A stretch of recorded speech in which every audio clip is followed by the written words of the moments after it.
Hablemos pues cómo se manifiestan en los periódicos, porque nos traes algunos ejemplos, bueno, ¿no? La nota es lo de menos, no vamos a detener en la nota, sino en la representación estadística de las barras. Típicamente cuando se presentan datos en una gráfica de barras con la que todos estamos familiarizados, se elimina el cero. No mostramos la escala referente, que es el cero, mostramos simplemente las barras. Y eso le permite entonces a quien quiere mostrar la estadística hacer las barras del tamaño que quiera hacerlas, dándole una arbitrariedad total a la gráfica. Tú puedes mostrar un 17 contra un 24 y hacer que la diferencia entre el 24 y el 17 sea enorme porque no tienes el referente cero. Y eso aparece en la primera plana de nuestros periódicos, ¿no? Que también eventualmente muestra la calidad periodística a la que estamos expuestos cuando se muestran los datos sin ningún referente. Me acuerdo que precisamente en este espíritu de tratar de entender todo con base en estadísticas, el gobierno de López Portillo estaba tan imbuida la conciencia colectiva con esta idea de que todo se presentaba ya con gráficos, que a una persona en la calle le preguntaron que cómo iba el país y dijo: hemos mejorado un 90%. ¿Respecto a qué? ¿De qué se trata? No había base para plantear de qué estamos hablando. Porque no te dan el referente, ¿no? Porque nunca te dan el referente. Pero también se puede representar de otras maneras, no solamente con barras, un diagrama, por ejemplo, de pastel, en el que tú juegas con el tamaño de las rebanadas y la posición de las rebanadas para mostrar lo que tú quieras mostrar. Por ejemplo, eso es algo muy típico de los periódicos que eventualmente mejora cuando la calidad periodística mejora y el público es más exigente con la manera como se le presentan las noticias. De tal manera que creo que es muy relevante que en estos días hablemos de estadística, apreciemos las estadísticas y aprendamos por lo menos lo más elemental del manejo y la manipulación de los datos. Estamos hablando de trampas visuales que se dan al manipular los términos de referencia. Después del corte, conversaremos con el físico Gerardo Herrera sobre las condiciones que permiten este tipo de engaños. Hablaremos del analfabetismo en términos de estadísticas. Mientras tanto, pasamos ahora a la fascinante sección de avances tecnológicos con nuestra querida compañera Aura López. Cifras, la información a la que nos vemos expuestos.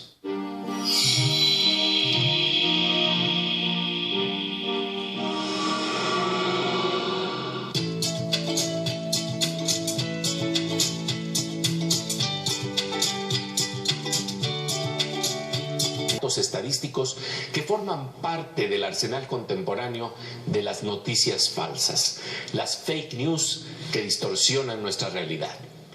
Pepe Gordon conversa con el físico mexicano Gerardo Herrera, profesor titular del Centro de Investigación y Estudios Avanzados del Instituto Politécnico Nacional, el CINVESTAB, sobre la necesidad de desarrollar una cultura que nos permita valorar correctamente los datos estadísticos.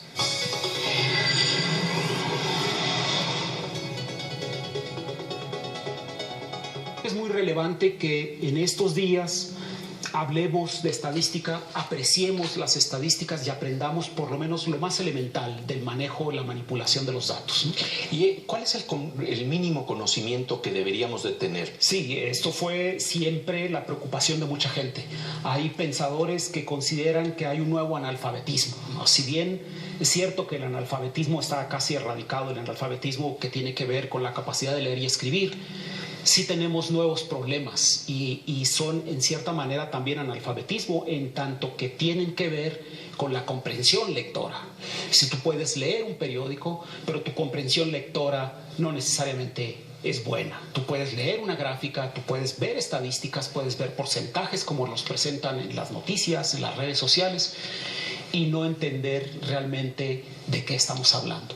Entonces, creo que es importante enfatizar ahora la alfabetización en tanto que signifique una comprensión lectora. Yo creo que eso es importante y es un poco el objetivo de escribir un texto en el que a través de historias diferentes, pero todas ellas reales, son historias que han ocurrido y que van mostrando cada una de ellas algún aspecto de la probabilidad o de la estadística que tiene que ver con la realidad. Por ejemplo, la paradoja de Simpson, hablemos de ella. Resulta que de esta manera podemos ver que las personas que fuman son las que menos mueren, ¿no?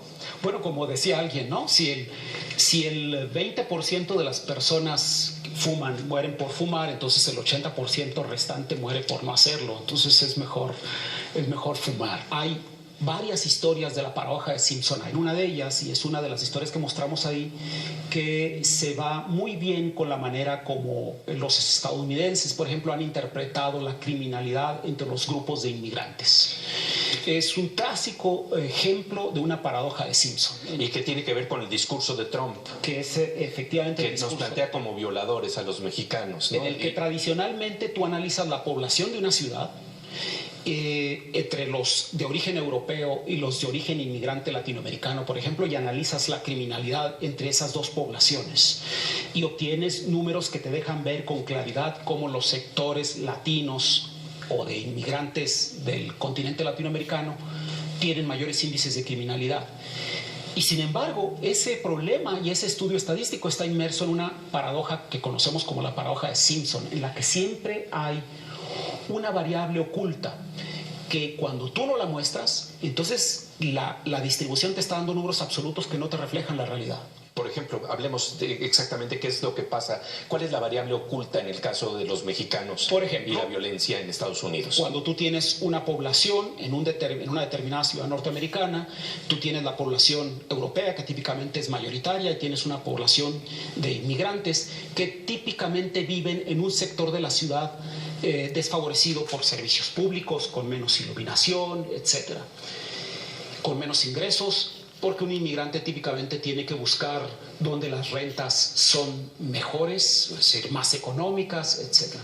Cuando tú introduces en el estudio estadístico de la criminalidad en estas dos poblaciones la variable de sector justamente de favorecimiento económico, entonces tú puedes ver que incluso puede llegar a cambiar, no solamente eventualmente mejorar o igualar los índices de criminalidad en las dos poblaciones, y eventualmente hasta cambiar, ¿no?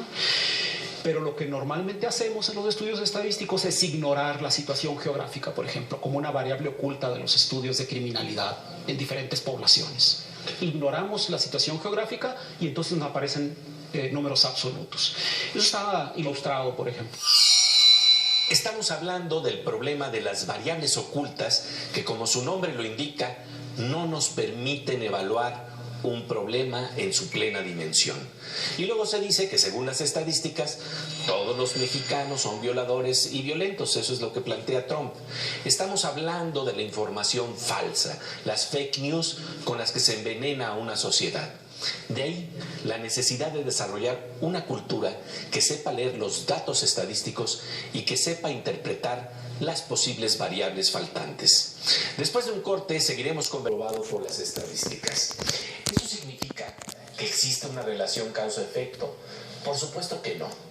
Sin embargo, esto ilustra los diversos problemas de lectura de la realidad cuando se correlacionan cifras de manera incorrecta. Otro de estos problemas son los sesgos, que aparecen incluso en el... Hablando de probabilidades y hablando de tu trabajo como científico, cuando tú te tienes que enfrentar ya con estadísticas en investigaciones que hacen en el colisionador de hadrones en Ginebra, Suiza, de repente aparecen patrones que son demasiado buenos para ser verdad. ¿Cómo lidian con eso? ¿Cómo lidian con el sesgo del cuchareo? Porque a veces la realidad no se ajusta a lo que nosotros quisiéramos que fuera.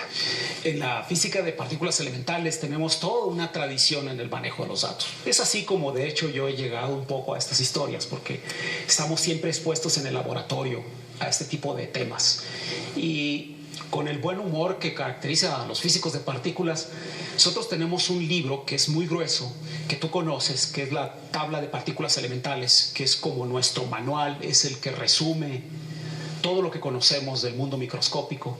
Y en las primeras páginas de este libro siempre incluimos algunas gráficas de mediciones que muestran muy claramente el sesgo. No sé, los físicos hemos medido un parámetro, la carga de alguna partícula, por ejemplo, y curiosamente esta partícula o esa carga medida coincide con lo que teóricamente esperábamos.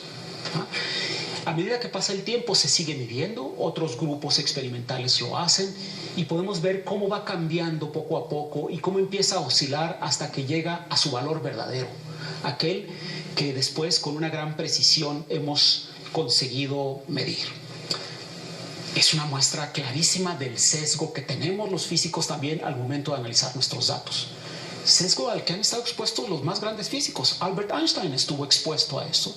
Albert Einstein propuso un modelo del momento magnético del electrón, tenía su propia teoría, y de acuerdo con la teoría de Albert Einstein, el momento magnético del electrón debería de dar 1. Estaba muy interesado en eso, se ingenió la manera de hacer un experimento para medirlo y midió que efectivamente era 1. Hoy sabemos que el momento magnético es -1. Y hoy sabemos que estaba equivocado y que sus mediciones eran tan imprecisas que daba margen al prejuicio y al sesgo. De eso estamos muy conscientes los físicos y por eso tenemos ahora técnicas de análisis estadístico que nos permiten eliminar en lo más posible el sesgo en nuestras mediciones. Hay técnicas a las que conocemos como análisis ciego, en el que una computadora hace todo un análisis diseñado sin que nosotros veamos cada uno de los pasos de la discriminación de los datos y de la determinación de los parámetros, y solamente hasta el final del análisis, decimos los físicos, se abre la caja para ver qué fue lo que salió. Es un análisis ciego en el que se trata de eliminar estos sesgos. Lo que habla de cómo no tenemos que usar la estadística precisamente para tratar de acomodar nuestras teorías a la realidad, ¿no? Eso creo que es fundamental. Finalmente, una pregunta de carácter profundo sobre lo que implica el conocimiento probabilístico. ¿Por qué la naturaleza se deja capturar mejor a través de la teoría de probabilidades, ¿no? Acuérdate que Niels Bohr y Einstein tenían un famoso debate en donde Einstein le decía a Bohr: Dios no juega los dados, y Bohr le respondía: déjale de decir a Dios cómo debe de jugar. Así es. Es una gran pregunta. La pregunta que planteas es una gran pregunta. ¿Por qué la naturaleza se comporta de manera probabilística? Y existen dos corrientes de pensamiento, como tú ya lo acabas de ilustrar. La corriente de pensamiento en la que se encontraba Albert Einstein, que consideraba que nuestra descripción probabilística de la naturaleza solamente reflejaba la ignorancia que tenemos de la. Eso es todo. Tenemos que utilizar la probabilidad porque ignoramos cuáles son las causas y los efectos en la naturaleza. Pero existe la otra postura que se da muy frecuentemente entre los estudiosos del mundo microscópico, en donde se utiliza la mecánica cuántica, que es una teoría probabilística, que consideramos que hay algo más profundo en el comportamiento probabilístico de la naturaleza. Entre esas dos posturas de los físicos estamos. No sabemos si la probabilidad sea algo intrínseco, algún principio fundamental de la naturaleza o no, o simplemente es la incapacidad que tenemos para describirla. Pero en todo caso, lo importante es conocer la herramienta de la estadística para utilizarla apropiadamente. Querido Gerardo, de verdad, te agradecemos mucho tu presencia aquí. Muchas gracias.